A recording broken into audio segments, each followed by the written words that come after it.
Hi there. How's it going? Bonnie Violet here, a queer chaplain, and I'm super excited for today.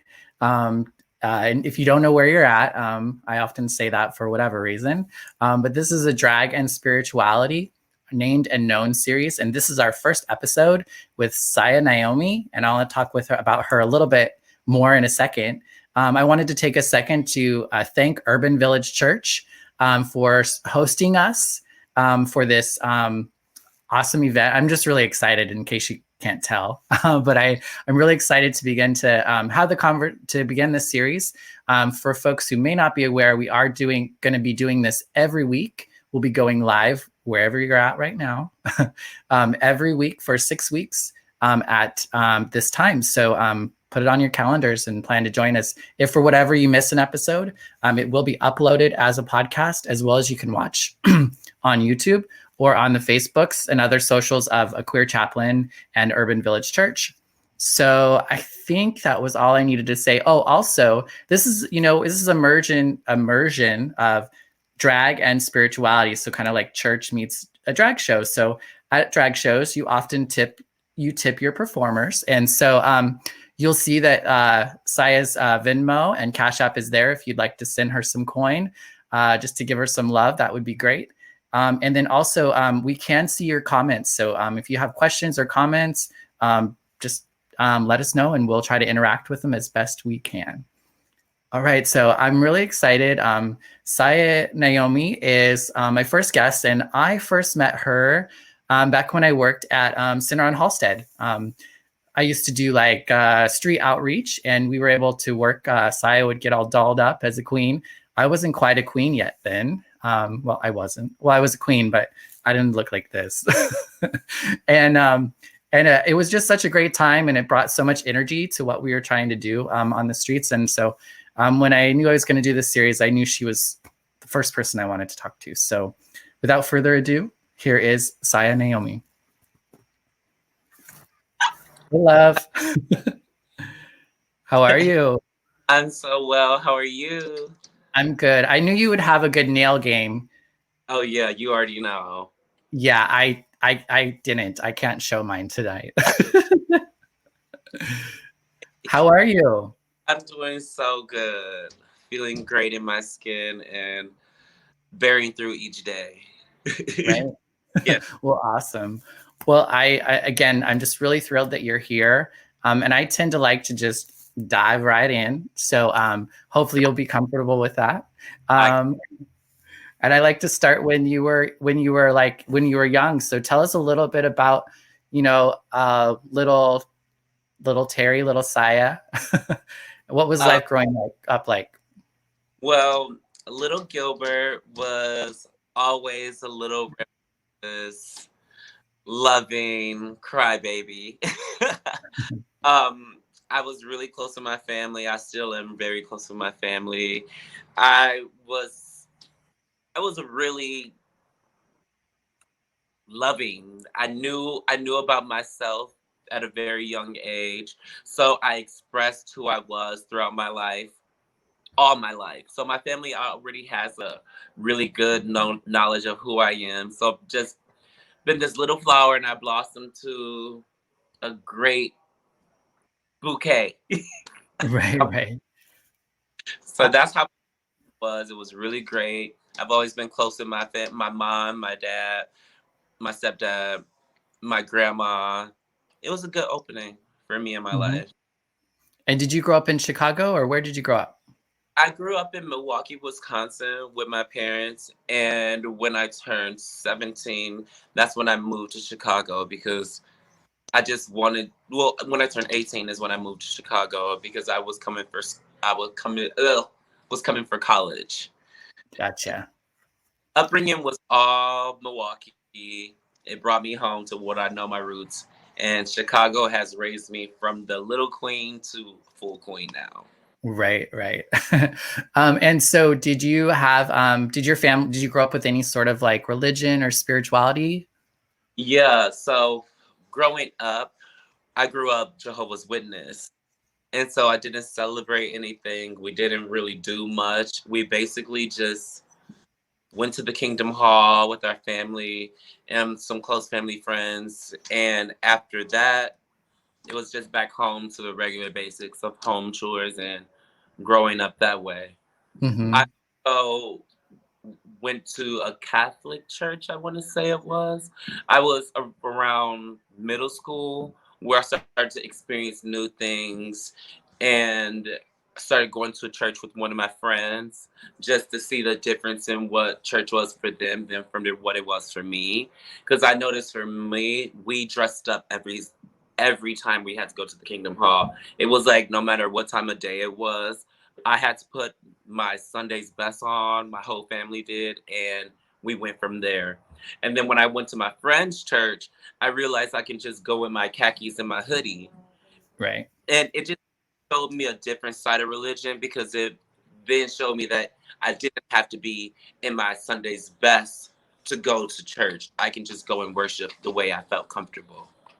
Awesome. So, so were you excited about church? Did you really get into it, or was it just a place to go? I really was excited about church. I've always loved getting ready to go anywhere but home because, you know, as a young kid in the house with all your siblings and wanting to be adventurous and out with other people to learn yourself, I was always that way. And my mom was just not for that. She wanted her kids close. We can all stay close and bond with each other because we're going to have each other throughout the rest of our lives. So she kept that bond really tight.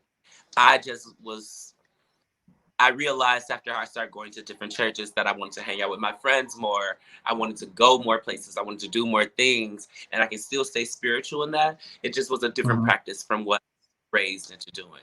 So it kind of scared my mom.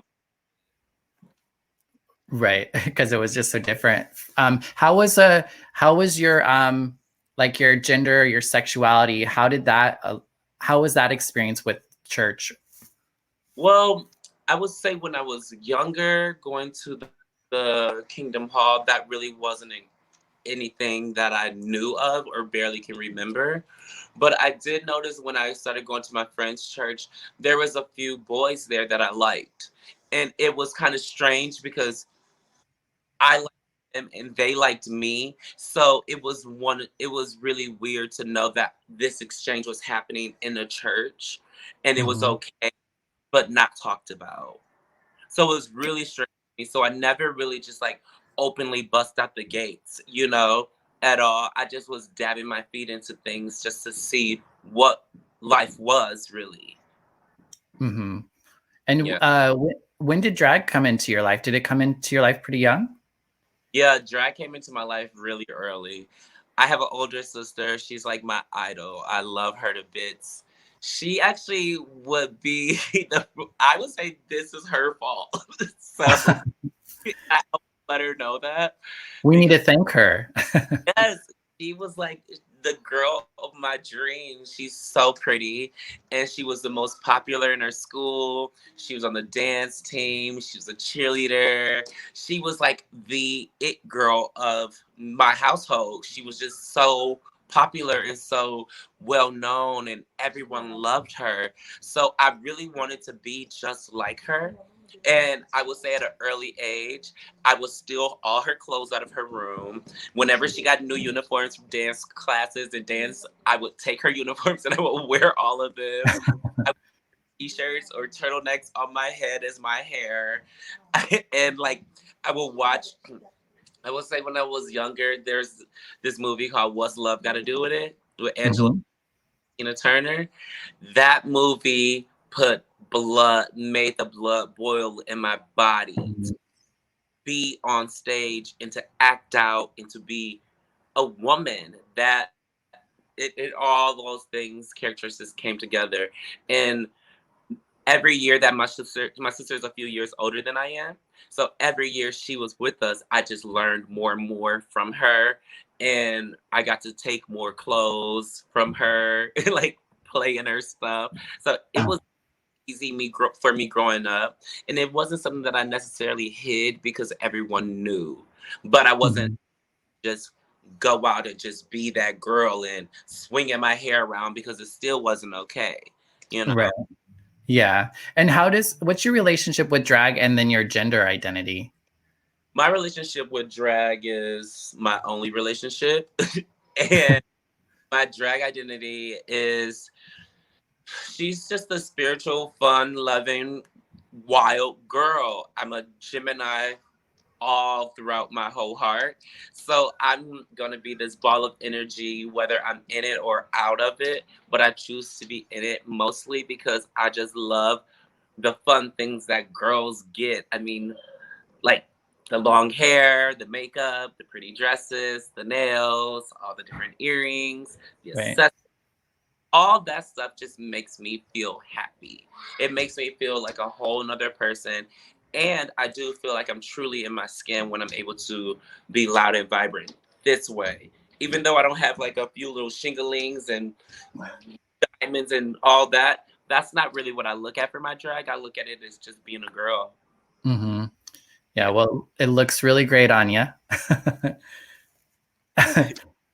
And what was that? Where's your what's your spirituality like now? How would you define that? I'm very spiritual. I really turn to God a lot of the times because that's the only person that I truly believe can really help me through anything. And when I go from that spirit, from my higher spirit, then I can go to my mom or my sisters because without faith, I wouldn't know where I would be today. I would not know how to handle myself in any way, shape, or form.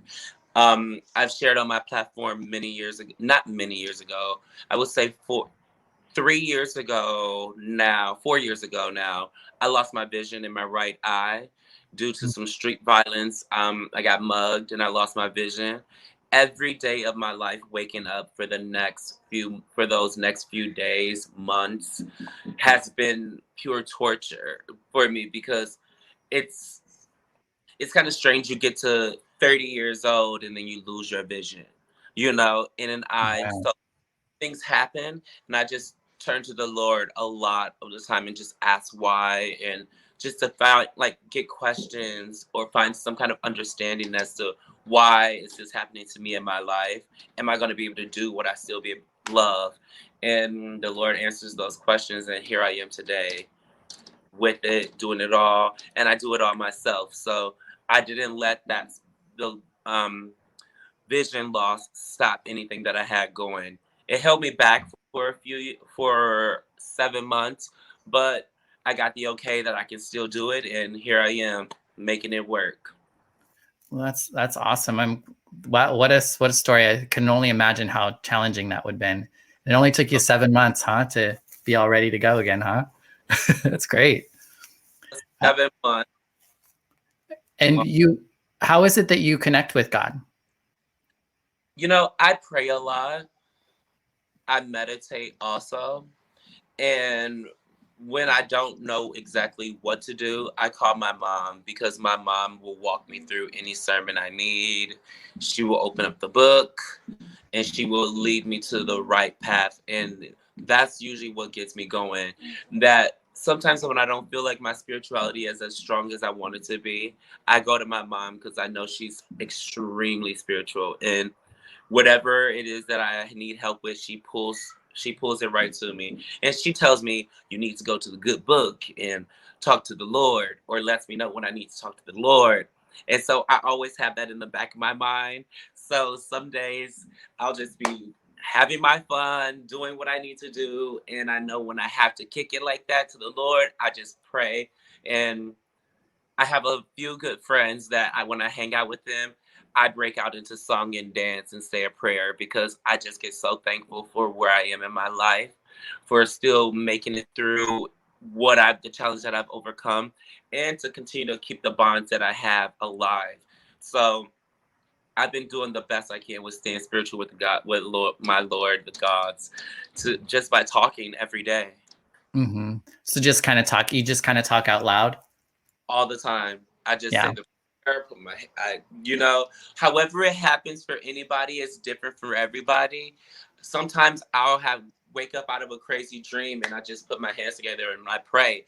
Or I'm just like, woo, Lord, you just got me there, and I go from there. But it's all real. It all is a real feeling. Nothing's for play when it comes down to me and my spirituality. Yeah.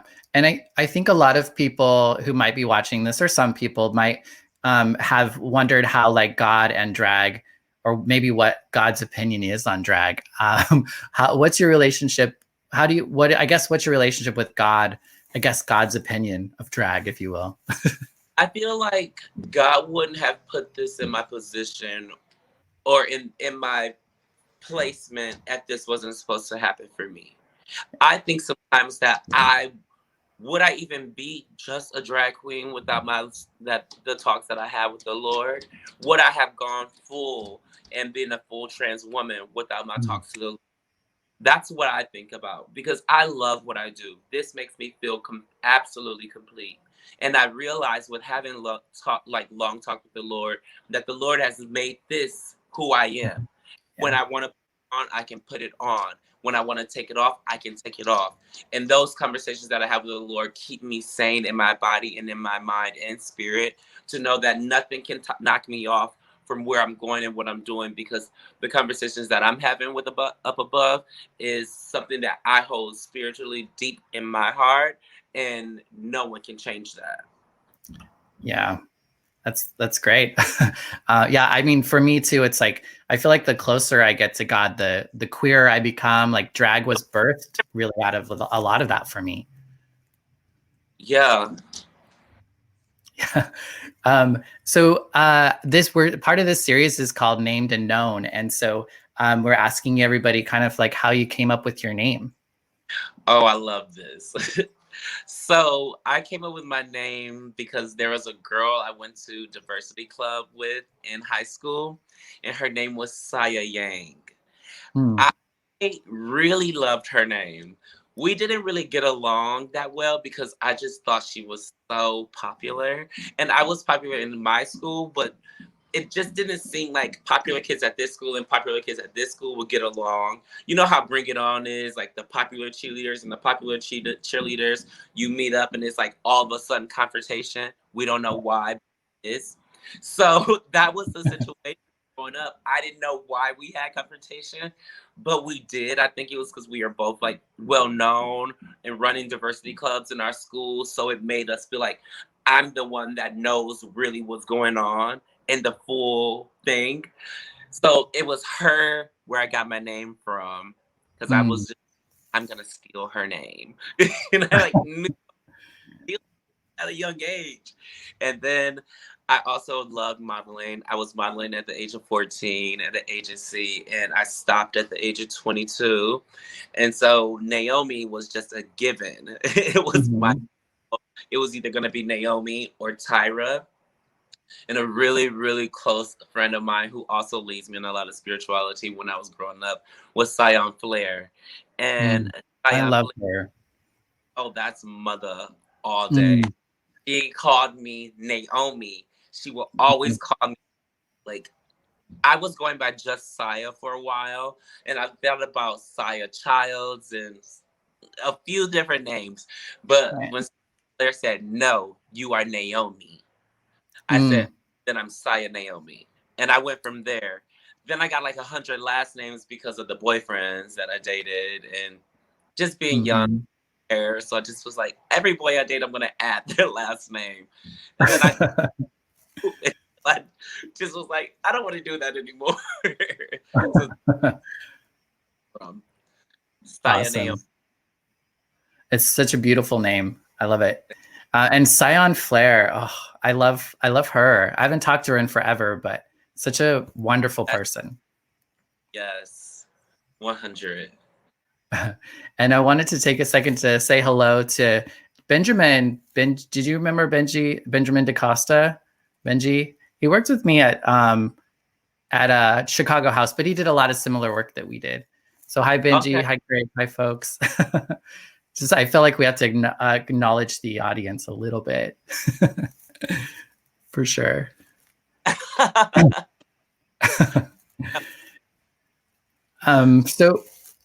us a little bit about like the first time that you did drag. You were telling us a little bit when we were talking before, but I'd love for you to share it with everyone. Okay. So the first time I did drag ever, I was 17. So yeah, I want to say I was 17 years old in high school, and a group of my friends. I hung out with all older people because I just felt like the kids in my group were not about that life like I was. So a few of my friends, they were all seniors at the time. I was just a junior in high school, and we were good and ready to go to Madison. And in Madison, there is a big street party that they have on Madison Street, and so or whatever street it is. And all the college kids would dress up and they would just party up and down the streets, just like something that normally goes on now. And my friends, they were like, we want to go as Lady Marmalade. And I was like, of course you do.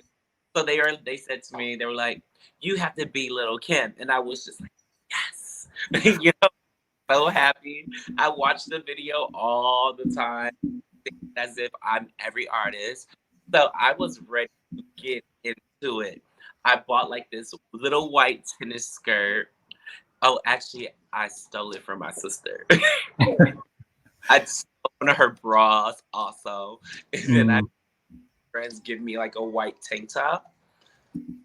So I wore like a very generic, very first time in drag outfit, like a white tennis skirt, a white camisole with a bra under it.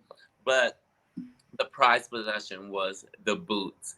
I bought red thigh-high boots. It was my first heel ever. Red thigh-high boots. And I made this platinum blonde wig because I know how to make wigs. So I wig and I didn't know how to do makeup. But another good friend of mine, she said to me, she said, oh, I know how to buy makeup for men. And I was just like immediately take it off.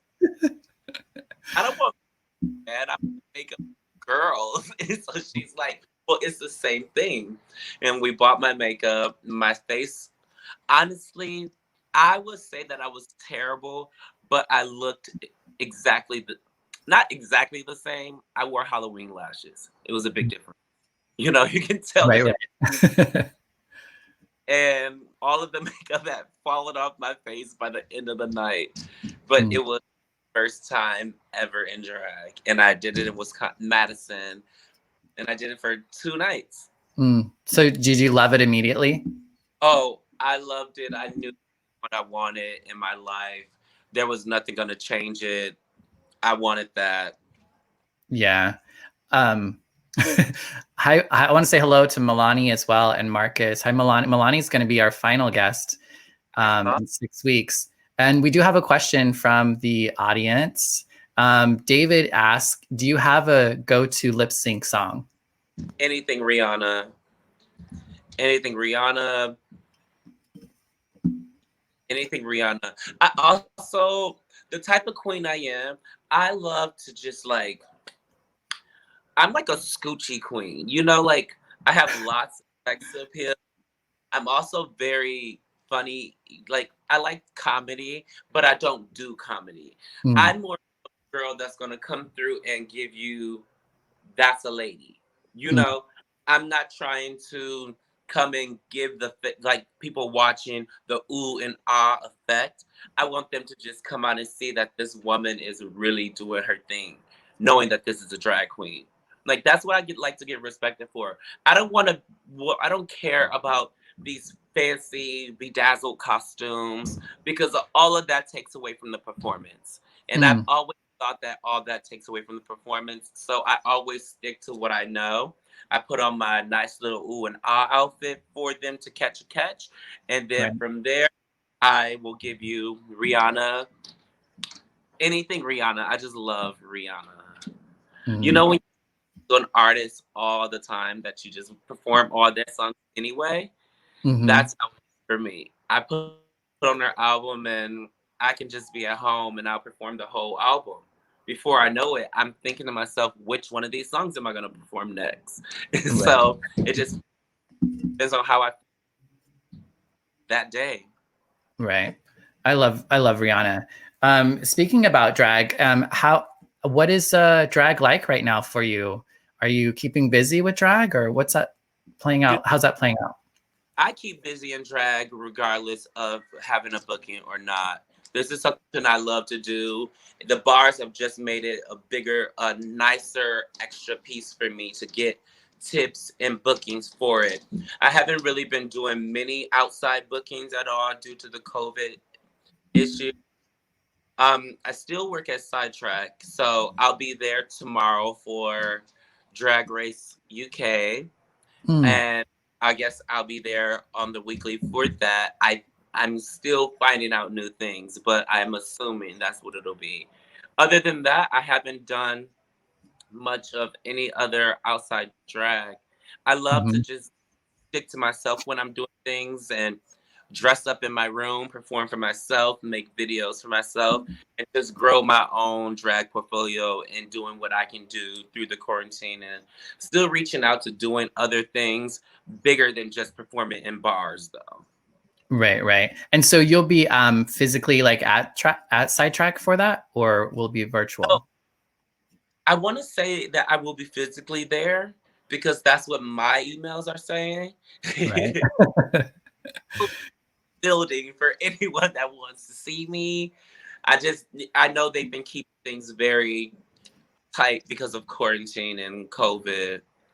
So they've been doing a really good job. And honestly, I kind of want to get out there because I do miss so many people that I work with on the regular, just to say hi and see new faces or old faces, but like new because we've been locked up for so long under the quarantine. Yeah. Well, the church, Hannah was just saying that the church, Urban Village Church, has a small group that used to meet at Sidetracks as well. So some church meetings going on there. That's great.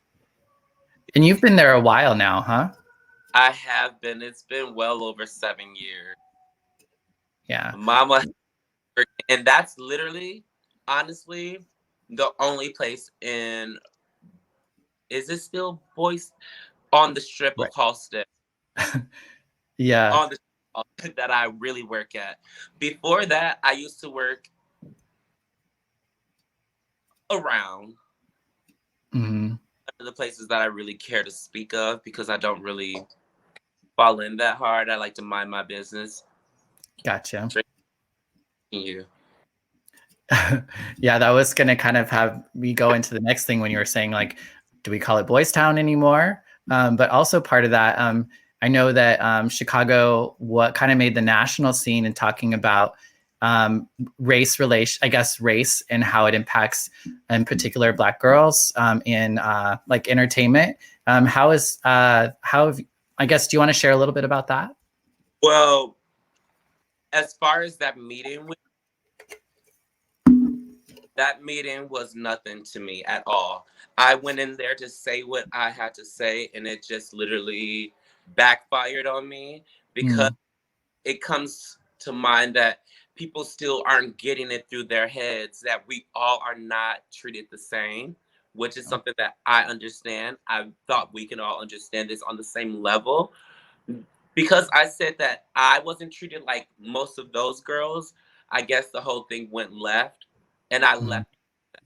I decided to no longer share my voice with them, to no longer give them any more of my attention at all, because I didn't want to feel like these other girls in this chat who I'm talking to is gonna really bash me for not agreeing with what they're saying. Because it wasn't me not agreeing. I was just letting them know my testimony, and that's it. Gotcha. Different way and ran in a different direction. Girls were saying to cancel me, to end me because I didn't agree with what they say, or because I didn't pick up a script and read it the way they wanted me to say it. That's not who I am, nor has it ever been. So I wasn't gonna go and join the party because they were all doing something I didn't approve on. So that didn't go so well. After that, I never really caught up, touched base, or talked to anyone from that video at all. So it wasn't even a matter of, I don't know, I just didn't take it the way, I didn't do what they wanted me to do. And because of that, that whole community blocked me off. They stopped talking about me. They filmed another podcast about me, and they said, they didn't specifically say my name, but they said all the things that happened to and with me. And it just threw me for a shock that they would go on this much of a sound wave to bash me, which was completely wrong. And I thought they would do better, but they didn't. And excuse me. And from all that, just haven't heard from anyone in the scene at all.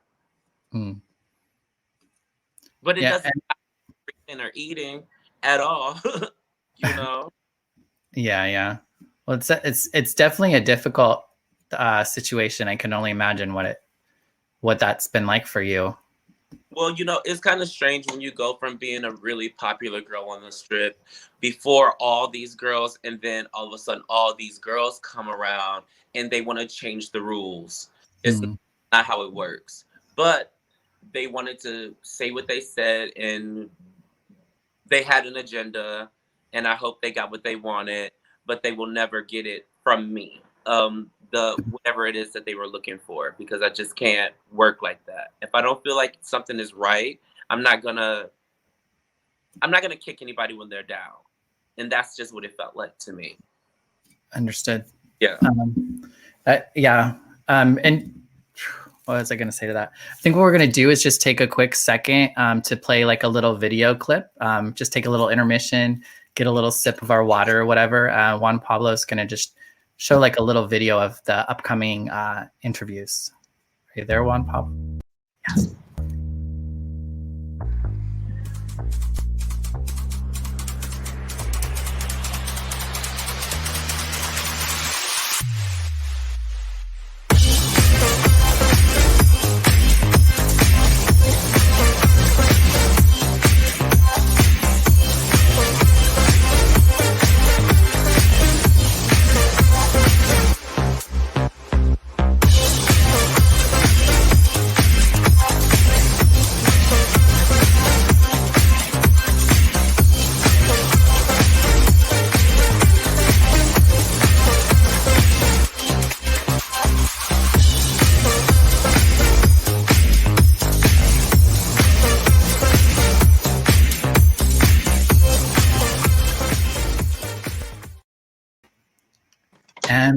And we're back after a word from our sponsor, huh?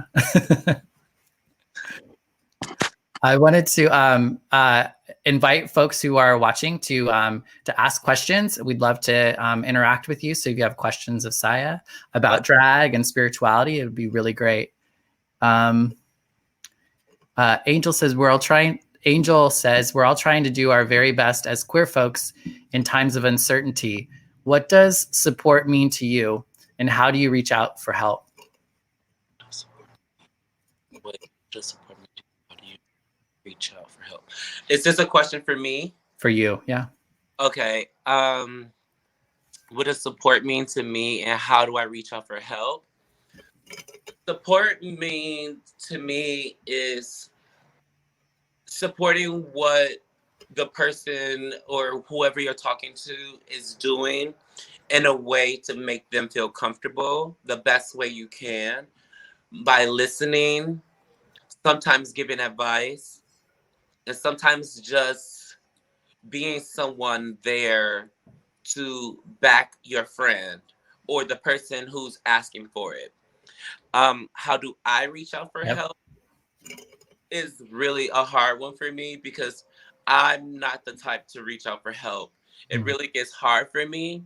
So, and I don't really have a lot of people that I can call a friend. Not at, like, during these times, I've gotten put into so many positions where I just can't call a lot of people friends. So I mostly just reach out to my family, and I get whatever advice I need from them. It's really hard for me to reach out to friends. And I know for a lot of people, it's probably easier to reach out to friends. So I would just say to really use your best foot to think about who you can reach out to for that help, because it's really hard. Yeah, it's great that you have such a supportive family. And it sounds like, you had mentioned that God is a big part of that as well. It looks like Angel has a little bit more. Angel just wanted to clarify that. I ask because as a queer performer, I find it difficult to admit that I need help when I need it. It's great to see folks thriving in our community, but I wonder, how do they do it? Where does God come into place? I feel like God comes into place at every moment in life. I honestly think that when those times are hard, for me, I've learned, especially by seeing my mom, whenever something was really hard and I realized tears were on its way, she would just immediately say, "Please, God," or "Dear Lord," or "Heavenly Father." And when she would say those things, it just took my soul. So before growing up, it would not seem like it was something that I would take on with me as an older adult.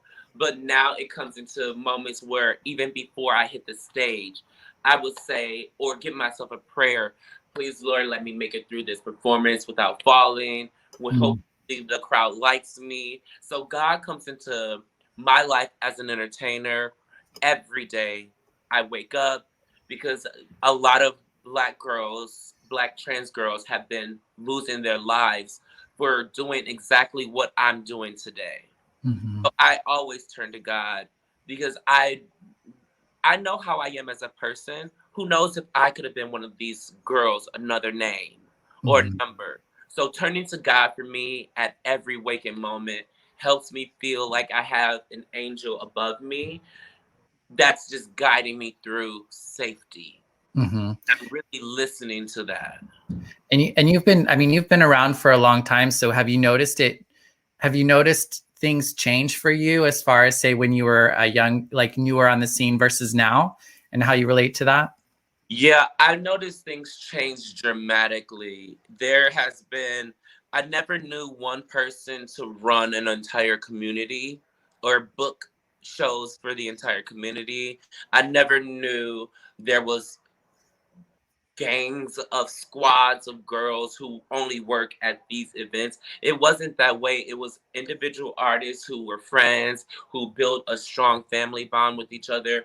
And if my friends work here, I would be able to visit them, or we'd be able to visit each other at our shows. Now it's like, oh, you're booked with all your friends. Oh, Mm-hmm. you and your friends are booked here. And it's just like a traveling squad of people performing. And that to me is just not entertaining because it's traveling squads, not individuality. So we're not really getting a difference in what the shows would give before. We're getting the exact same thing with girls with great makeup, great costumes, but everyone is performing the exact same way because you're performing for your friends. So there's really no heart or meaning in it because everyone knows you. And for me, when I perform, now I get looked at as a new girl. And I have been the one that's been here to make space for you. And now to back from those younger girls really doesn't sit well in my heart, but I also don't have to take it, so I don't befriend them. And I'm not the sweetest person, but I'm not gonna share my breath with it either.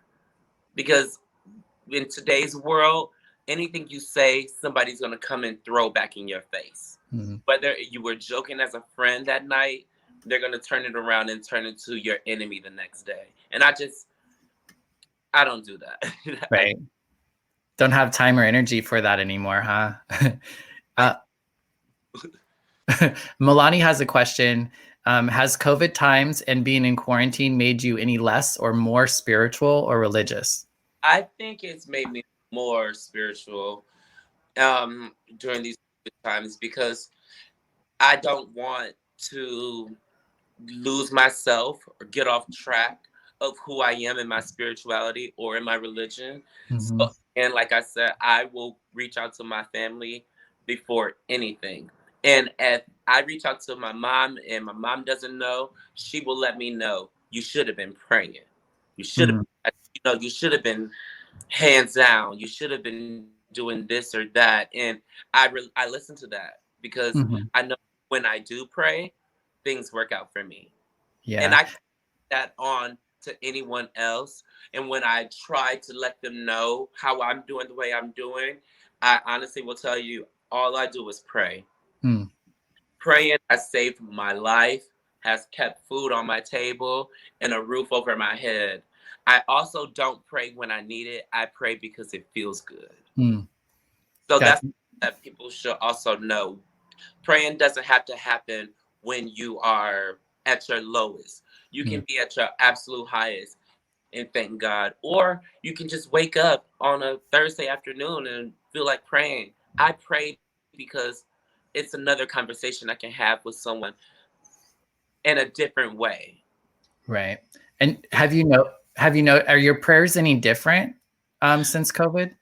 You know, they are different because I pray that I don't get COVID, because there's times where you just think that you've been doing everything you can do to stay safe, and it can slip up on you.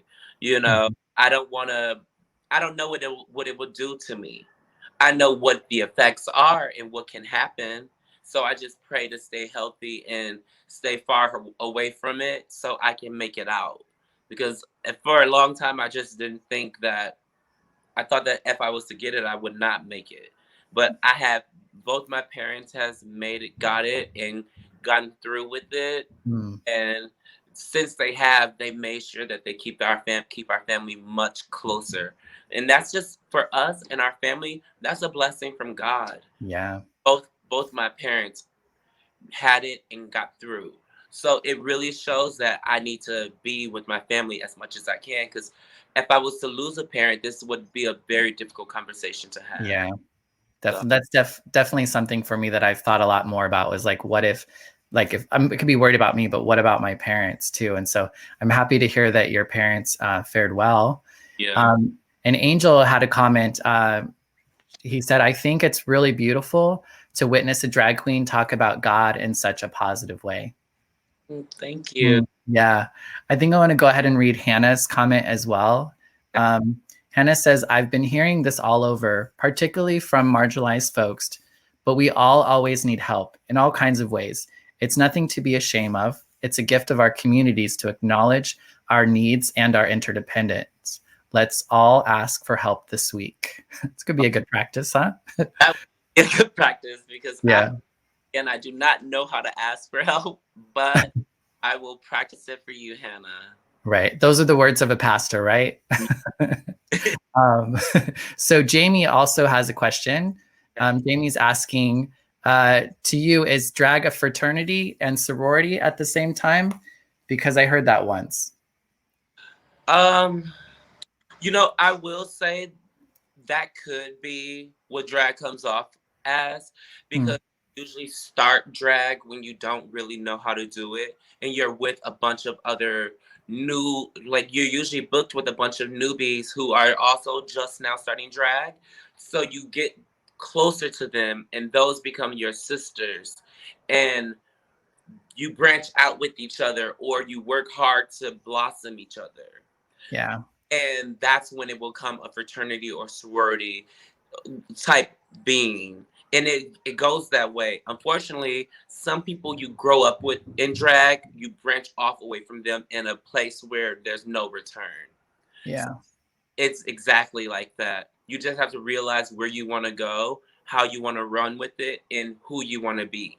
I'm yeah, not a follower, nor have I ever been, and I will not follow anyone from when I started to where I am now, because I realize when you fall into the trend of following your sisters, you lose a name for yourself. mm, And then you're a part of a group. And if you're not the best in the group, you'll never shine as bright as they will.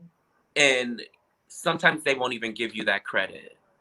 So yeah, it's best to realize that you're a part of something that's going to help you move on and be strong as a great independent artist. But you have to keep into your independency, because you can lose it really quick. yeah. So would you say it's helpful to have that, but just be mindful I if would you know? say helpful, but really, really be mindful, because you can get so lost in it. So lost in it. A sisterhood in drag, you should feel exactly that, and I didn't feel that. Mm, So you definitely have to be mindful of the people that actually care about you, and the people that actually like consider you your sisters, because over time those things can change a Yeah. lot. Yeah. We often outgrow people, outgrow situations. We just grow differently. So it just no longer, fits anymore for us. Right. Yeah. So I was like, is there anything that you would like to share about your spirituality or drag that we haven't talked about yet? I feel like I'm always an open book, so I just talk and talk and talk. I guess there's really been nothing that I haven't talked about that I wouldn't mind sharing. Mm-hmm. I'm a very nice person, and please tell me you do not hear these sounds going off on my phone. I don't hear no sounds. Okay. I just got so nervous because I think they might have heard it. Oh no. Because somebody's like, what? I didn't hear it, but it's all good. I am a loving queen. That's what live is all about. You just got to roll with it. I like to live on the wild side every now and then, but I do it all through safety now because I was a wild bad girl back in my day. Started in drag, and that's how I got the name the Bad Girl of Boys Town, because I'm very well at that. When did that change for you? It changed for me. I actually don't think it really changed for me. It turned into like everyone just not liking me. And I'm okay with that. I'm not here to be liked by everyone. It was just hard to see that I was starting to get unliked by the entire community who was all behind me. Gotcha. Behind me as in y'all all would not be where y'all are had there not been a first queen involved. Now, I'm not saying that I am the first queen, but there was documentary work that we did years and years and years ago. I was a baby queen called 50 Faggots. It's also on YouTube. I was on there with Precious and a girl. And when we did that, it was probably the most beautiful thing because we start to talk about how things in the community were different, or how they've been looking for us as Black girls in the community. So see, that was something that we did 6, 7, maybe even 8 years ago, to where we are today, to that drag council, and to see how the girls are in that. It really shows a big change in the community for one person, because I've been documented here for Chicago drag queens living on performing on Halsted from this time still there to the present time. So I know something that's going on, and I know most of those girls probably don't know about it because they are all still freshly in their 20s. Yeah. They're not really doing their research before they do this. Yeah. It can be, I think I know, like, as queer folks, it can also sometimes feel like you don't, like, where are your elders? Where are our stories? We know that people obviously came before us, but like, how do we learn about all that? Were there folks that, go ahead. Yeah, I was going to say, we have to put ourselves in position to teach ourselves those things, because if we don't teach ourselves those things, we're never going to learn. My good friend Sally painted my face the first time ever. And when I saw how she painted my face, I knew that I will never paint it any different, because that was like, and she taught me how to. So I knew a thing about getting myself together and putting a good face on for the people, because I was following someone well in my older sister to put me together and get me right. And I can still go to them for advice because they're still real people in the community that listen and protect. Now I don't feel like there's a sense of protecting. I feel like you talk to me, I'm going to take what you say and I'm going to hold it in my mouth until somebody else comes and says something about you. Then I'm going to blabber off everything I know about you, and we're going to find this understanding as to why we don't like each other. That's why the community is not growing. Instead, it's it's decreasing in power because everybody wants to be something instead of a leader to show change. Right. It's a lot of, it sounds like a lot of division that we're, it's like, I think sometimes we feel like, there's division in the greater world, if you will, especially in the US, but it's so surprising now there's so much division within our own communities that can be really difficult to cope with. Yeah. A question is, do you have any advice for a drag queen that is starting out? Yes, I would say just keep your head in the game of what you do and how you feel like doing it. There's going to be other drag queens that you look up to and you love their body, you love their paint, but you have to look in the mirror and learn your face. And once you put your face on to the best of your ability, grow in that, because that's going to be your personality. That's who shines through. If you look at a picture of another queen or watch another queen do her face, you start to embody that. So I would say learn your own face, learn techniques, and get advice. Listen to it, learn what kind of makeup to buy, because you can be as best or even better than the person you look up to. Mm-hmm. You had mentioned Sally. Are there some other folks that have been really instrumental in helping you grow? Yeah, Sally has been really, really a heart and joy of mine. Sally, she taught me makeup, and she will always have my heart for that. Sion Flair really put those soul and the spirit inside me of being a good person to everyone, and not to go praise people with swear words or calling them out their names first. Even though I understand that's another way of endearment, but I've never been the type to like that, and a lot of people are that way. So I don't. Sion Flair really vocalized that very extreme in my life to not be that person. I also would say my sister Precious Jewel. She was Precious Jewel, but now she's Brady Davis, and she literally gives me such great spiritual advice.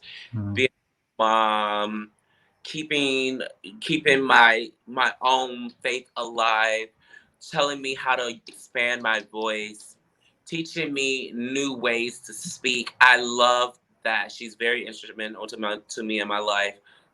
I would also say my really, really great friend, Mr. Wallace, the cool mom, Eric Wallace, has been just the sounding board for me and my well-being. Like, before quarantine, that has been like one of my best friends, like my Gemini sister, to help me get through a lot of things that I go through. Because again, I talked about asking for help. I don't ask my friend for help, but when they see that I need it, they throw it out and pour it into me. And so it's been hard to ask for it because some people can see it already and see help, and they'll go forth by helping you then. Yeah. It's so hard to ask for help when you need it. It's easier when you already have like cultivated relationships to where, like you said, people know when you're not quite there yourself. Yeah, completely. Yeah. So Gabriel is asking, what can we do to help during these uncertain times? The one thing that I can say that can help is voicing your opinion when it matters, not because you have a voice. And I think you have to really pay attention to the topic of what you voice your opinion on to help, because everyone is sensitive, way more sensitive than they like to claim. So when you say or want to help, really think about what you're helping in. And if you don't understand, you have to fully back out, because it hurts even more to talk to someone who's not listening to you, who thinks they understand. Yeah, that's very well said. Very well said. So we're rounding out the last 5 minutes of the show. Is there anything else you would like to share before we go? I've got music videos on YouTube. No, yeah. And your we just put your Venmo up as well as your Instagram. Yay. Yeah, you can follow me there on Venmo, Instagram, Cash App, and just see my stories. Just be along for the ride, support. And I'm not someone who just posts my whole day, every day, all my life. I like to give you moments and memories that I've had because Mhm. those are something that I try to cherish right now, especially for the fact that we don't know when we're going to get out of what we are in due to quarantine and things like that. So I like to show a lot of my memories, past memories with people that I've been involved with in my life, friends, just because they're on my mind. Mhm. I can't reach out to everyone, but I try to do a lot of what I can on my sounding board of social media and live Yeah. my. I really enjoy. I've been like stalking your Instagram a little bit prior to meeting with you today, and yeah, there's just it's very much just kind of like real life stuff. Yeah. Beautiful, stunning, photos, of course, because you are so beautiful. But then also just like a lot of fun stuff. I saw where you were like washing your nails Yeah. in the shower, the tub, all that fun stuff. I don't want to do anything wrong to cause harm to anyone. I just want to do anything in my own lane. And I get my nails done by my cousin. So Mm, she's a nail tech now. And for the fashion show, I was like, I really want to get my nails done. And my cousin was like, just come over because she hasn't seen me in a while. So sometimes I just want to, I feel good. And this is when it comes to one of those prayers when I'm just like, oh, Lord, I feel so great today. My soul is speaking to me. And so what I did was I have this phone. So I'm just like, okay, shower with my nails and just photo that because it's a full conversation with whoever wants to have it. You know, it doesn't have to be anything in a sense of chatter for me to come back and give you other comments. It's just a simple. right. Yes. Well, thank you so much. I really appreciate you taking the time to chat with us today and share a bit about yourself. For everyone else, if you're listening to this on a podcast or you're watching it later, look in the description below, and you can find all the ways to contact Saya to send her some love, send her some cash. Check out her amazing content and just stay in touch with her and be inspired by her. So next week we will be getting together again, the same time, same place, and our guest will be Mick Douche. And so he is a drag king who I haven't met yet. So I'm really excited to get to know him and for you all to get to know him as well. So everybody take care and we'll see you next time. Bye-bye. Hi, guys.